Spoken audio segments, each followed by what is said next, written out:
Bore బోరున ఏడుస్తారు. ఏమిటి ఆ విషయం, ఏం జరగబోతుందో వీడియోలో చూసి తెలుసుకుందాము. వీడియో నచ్చితే తప్పకుండా ఒక చిన్న లైక్ చేసి మమ్మల్ని సపోర్ట్ చేయండి. ఈ రోజున విషాదపూరిత లేదా అసహాయకరమైన నిజాలు అయితే బయటకు రాబోతున్నాయి. ముఖ్యంగా ఎప్పటి నుంచో అనుమానం ఉండి స్పష్టత లేక ఎప్పటికీ వదిలివేసిన విషయం ముందుకొస్తోంది. తెలిసిన కొందరు ఈ రాశిలోని వారు బోరు బోరున ఏడుస్తారు.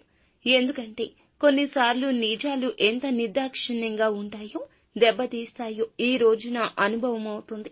ఏం జరుగుతుందో కొంచెం విపులంగా చూద్దాం. ఓం శ్రీ దుర్గా జ్యోతిష్యాలయం. రోజులో 11 మందికి ఉచిత జ్యోతిష్యం చెప్పబడును. మీ ఎటువంటి సమస్యలకైనా ఫోన్లోనే పరిష్కారం చెప్పబడును. గురూజీ గురుస్వామి. Phone number 7337050766.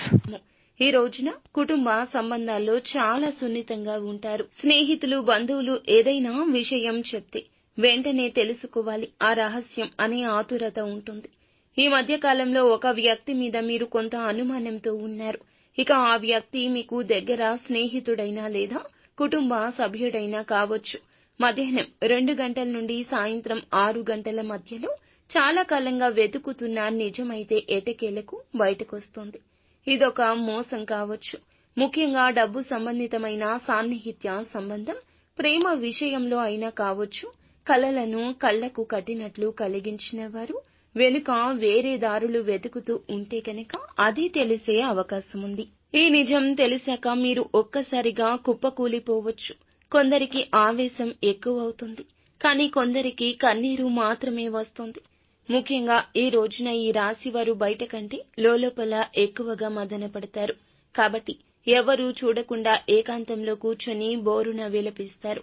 ఈ విషయంలో మీకు 2 మార్గాలు ఉన్నాయండి.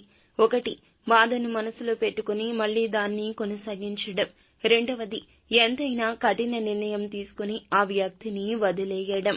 ఏది సరిగ్గా అనిపిస్తుందో మీరే నిర్ణయించండి. కానీ ఒకటి గుర్తుపెట్టుకోండి, వృత్తిపరంగా, ఆర్థిక పరంగా ఈ విషయంలోకి ఇంకెవ్వరినీ లాగొద్దు. మీ మనసులోని విషయాలు మనసులోనే ఉంచండి. బయటకు స్లిప్ అవ్వకూడదు. అలా చేస్తే ప్రతిష్టకు దెబ్బ తగులుతుంది. ఇక ముఖ్య విషయం ఏమిటంటే ఈ నిజాన్ని తెలిసి బాధపడితే తప్పకుండా కుటుంబానికి తెలిసే అవకాశం ఉంటుంది. మీ యొక్క భుజాలపై మీ ఇంటి వాళ్ళు సానుభూతి చూపిస్తారు. కానీ సమస్యలను పెంచాల్సిన అవసరం లేదు కదా. ఈ రోజు సాయంత్రం 7 గంటలు దాటాక ఆ వ్యక్తి నుంచి మరొక్కసారి ఎక్స్ప్లెనేషన్ రావచ్చు. నిశ్శబ్దంగా వినండి. తక్షణ నిర్ణయం వద్దు. ఆలోచించండి. ఆర్థిక పరిస్థితి పరంగా ఈ నిజం డబ్బు సంబంధితం కావచ్చు. ఇలా అనుకొని లోటులు కూడా బయటపడవచ్చు. ఈ ఖర్చులు ఎటువంటి ఘర్షణ లేకుండా సామరస్యంగా ఎదుర్కోండి. ఎవ్వరికీ అప్పులు ఇవ్వడం లేదా తీసుకోవడం కూడా మంచిది కాదు. ఆరోగ్యం విషయానికి వస్తే ఎక్కువగా భావోద్వేగాలు, నిద్రలేని, హైడ్రేషన్, తలనొప్పులు ఉండొచ్చు. సరియైన నిద్ర అవసరము. ఏకాంతం కూడా. లోపల పుస్తకాలు చదవడము, హాల్లో చిన్న వాకింగ్ చేయడం మెల్లిగా కూల్ అవడానికి ఉపకరిస్తుంది. ఏకాంతంగా ఉండండి.